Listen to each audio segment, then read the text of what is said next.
Oi, gente, tudo certo? Vamos para o nosso episódio 2 da Era Vargas, o governo constitucionalista. Sim, tem Constituição agora. Lembre-se, a partir de agora, qualquer relação com o presente é uma mera coincidência, tá? Não tem nada proposital. Mas vocês vão conseguir fazer várias relações. Vamos lá, então.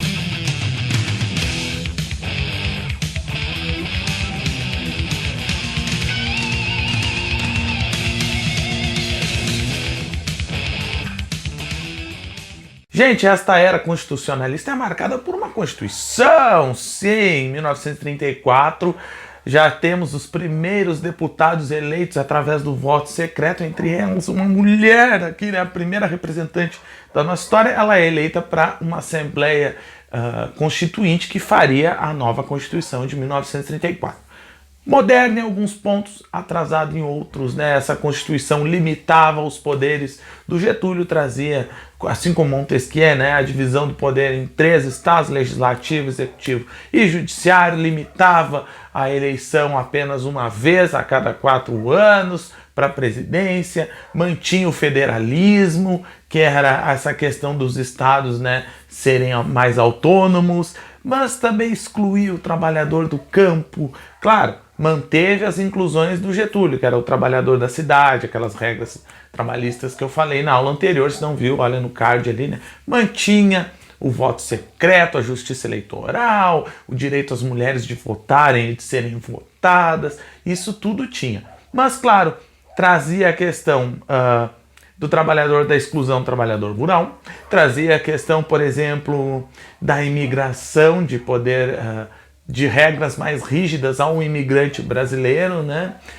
Ao imigrante brasileiro, não, ao imigrante que vinha, né, até o Brasil. Então a gente teve algumas mudanças de um lado, outras permanências do outro, mas a Constituição, para o seu tempo, era moderna.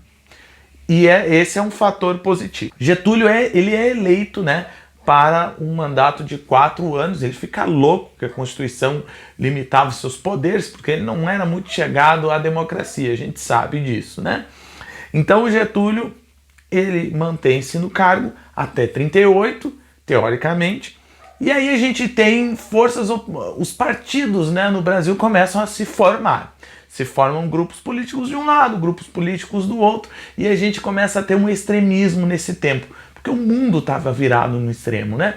O capitalismo que a gente tinha dos Estados Unidos desde 1929 estava fracassando, e a gente via cada vez mais intervenções do Estado na economia. Era a ideia que se tinha naquele tempo, de que o Estado deveria intervir na economia.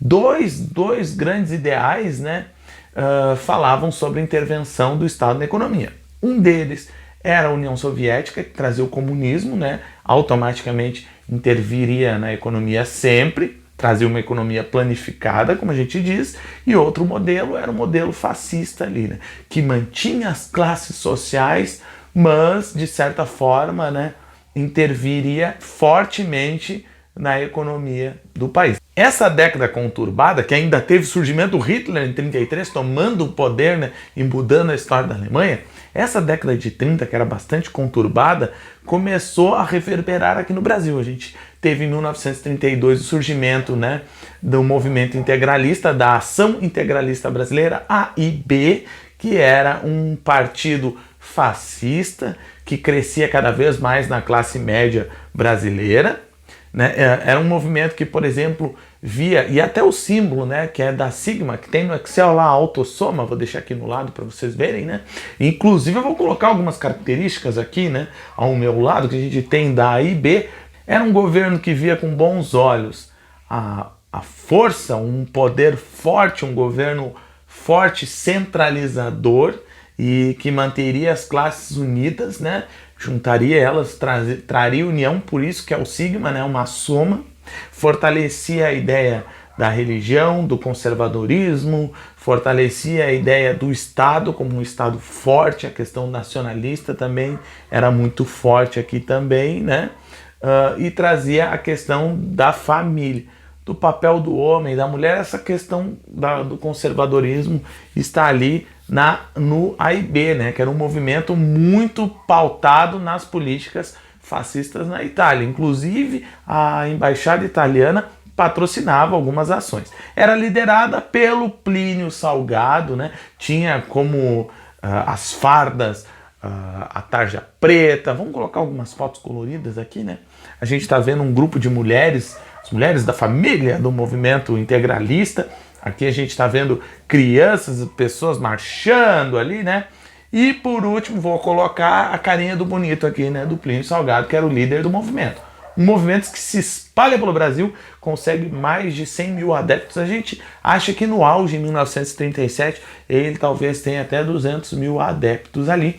Eu já tive o prazer de ir no Museu Integralista, não sei se ainda tem, mas tinha em Porto Alegre ali, né? Uma resposta ao movimento integralista, que era anticomunista, né, assim como o fascismo era, seria a ANL, a Ação Nacional Libertadora, que previa não pagar dívida, reforma agrária, mas não previa a democracia não, né? Trazer a questão da nacionalização das empresas, diminuir a igualdade social aumentando salários, eram as políticas e ideias comunistas daquele tempo. A ANL vai colocar como seu grande presidente de honra, um cargo inventado, é claro, né? A ANL, a Aliança Nacional Libertadora, é uma grande aliança comunista que nós temos, né, aqui no Brasil. Os partidos e os grupos de esquerda se unificam para se fortalecer de forma suficiente a poder combater, né, a ação integralista brasileira. Eles entram em vários confrontos, né, até mesmo físicos aqui no Brasil, mas a guerra mesmo seria nas urnas, na sua ideia. Vamos a algumas ideias aqui. Eu já coloquei o presidente de honra, apesar de um dos grandes líderes ser jovem, o jovem Carlos Lacerda. Não esqueça desse nome, Carlos Lacerda. O nosso presidente de honra é Luiz Carlos Prestes. Nenhum partido, né, era favorável à democracia. Sob o ponto de vista atual, nenhum dos dois prestaria, é óbvio. Mas a gente não analisa a história com o olhar do presente, né? Por isso que ela tem que ser imparcial. Naquele tempo eram as ideias que existiam. Então eu não vou vilanizar nenhum desses dois lados aqui, né? Nenhuma dessas duas correntes de pensamento. A ANL cresce assustadoramente.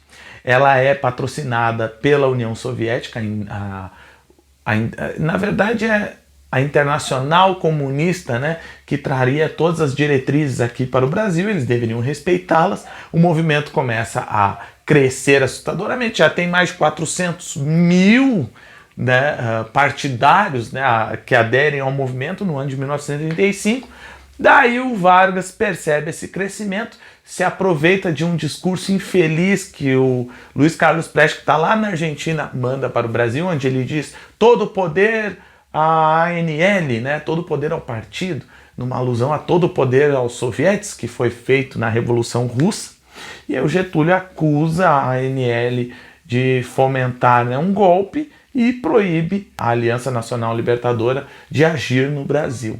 Muitos tenentistas faziam parte da Aliança Nacional Libertadora, entre eles o Miguel Costa, que vai ficar muito doido com o Luiz Carlos Prestes por esse discurso, né? Vai achar um absurdo isso. Bom, mas o partido está proibido, e aí, assim como fazia na China, a União Soviética manda o Luiz Carlos Prestes agir para tentar dar um golpe comunista no Brasil. O Luiz Carlos Prestes sai de Buenos Aires, onde ele estava fazia um tempo, vem para o Brasil de forma, né, bem escondido, junto com a sua protetora lá, sua agente de segurança, Olga Benário, que é uma alemã que fazia parte, né, do grupo soviético ali, né? Então ela vem junto para proteger, os dois ficam juntos. Sim, ela reclama porque a gente depois fica sabendo que o Luiz Carlos Prestes era um cara autoritário, era um cara de personalidade forte, teimoso, o homem era teimoso, né? Mas eles vêm para cá para planejar uma ação militar que tirasse o Vargas do poder. E aí a gente tem entre o dia 23 de novembro de 1935 até o dia 27, alguns levantes militares que vão acontecer, né, no Brasil.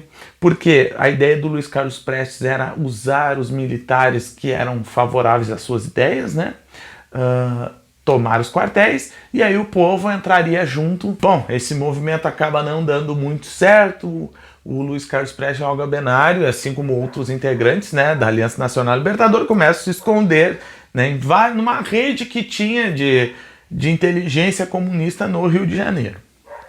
Inclusive, vários agentes soviéticos vieram para o Brasil para facilitar esse golpe, né? O que a gente sabe é que a União Soviética não conhecia a realidade do Brasil, comparou a mesma com a da China e tentou fazer a mesma coisa do que faria na China, né? Não conhecia a cultura brasileira, então essa foi uma das falhas do movimento. Gente, não era um movimento, apesar de estar escrito Aliança Nacional Libertadora, que no ponto de vista atual não era um movimento libertário que traria liberdade, era um movimento espelhado ao comunismo que estava na União Soviética, para deixar essa questão bem clara aí, tá? O Getúlio se aproveita do momento e declara o estado de sítio, que foi um dos instrumentos que estava previsto, né, na Constituição de 1934.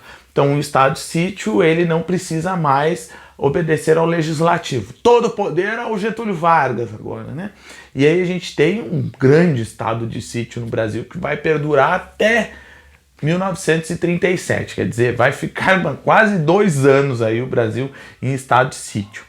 Nesse meio tempo, é claro que o Vargas vai usar a inteligência britânica, o MI6, né? O M6 estava aqui no Brasil, inclusive eles que vão dedurar. A gente tinha agentes duplos, né? Aqui no Brasil. Johnny, meu amigo Johnny, ele vai dedurar onde está o Luiz Carlos Prestes e Olga Benário e os dois vão ser presos, né? Em 1936. Ela vai ser deportada para a Alemanha do Adolf Hitler, onde ela vai morrer em 1941 num campo de concentração. Lembrando que ela é alemã e comunista, isso é certo que ela ia morrer, né, indo para a Alemanha.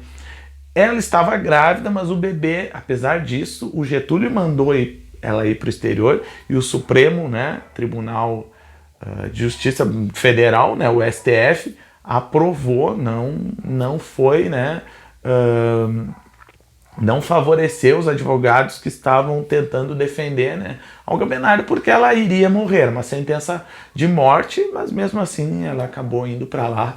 A criança fica com a sogra dela, né, com a mãe do Luiz Carlos Prestes, acho que está viva até hoje. Vamos botar aqui a foto da vovozinha, a filha do Luiz Carlos Prestes. Agora, inclusive, o Luiz Carlos Prestes tem entrevista dele pro Jô Soares. O cara é milenar, viveu até 91, com mais de 90 anos. O cara foi longe. A ameaça da esquerda estava escanteada, havia ainda a Ação Integralista Brasileira, que era um movimento crescente, que estava se tornando um movimento de massas, e é claro que o Getúlio estava de olho, porque o Getúlio tinha ideias parecidas, inclusive o alto escalão do Exército, como Góes Monteiro, que era o braço direito, né, militar do Getúlio, que era fã do regime nazista, isso é bom a gente deixar ali, né, bem claro.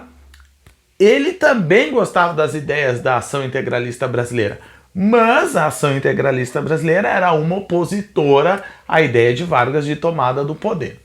Bom, a gente vai ter uma questão em 1937, né, muito doida, porque o Getúlio está chegando próximo das eleições, ele está dele a revogar o estado de sítio, né, vai até julho de 1937 esse estado de sítio aí.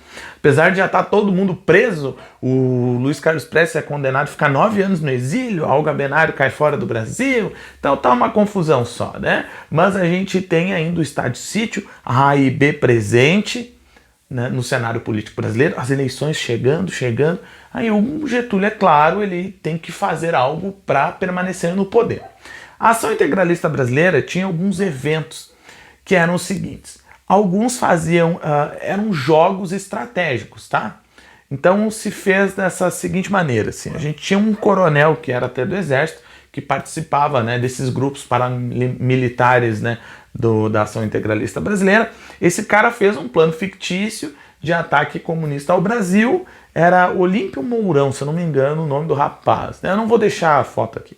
E aí esse cara criou um plano fictício de invasão comunista no Brasil, e a Ação Integralista, os outros membros deveriam articular um plano de defesa e assim fazer todo um plano de ataque, de defesa, né, entre ambos. Eram uns jogos, né, militares bem comuns naquela cúpula da Ação Integralista Brasileira.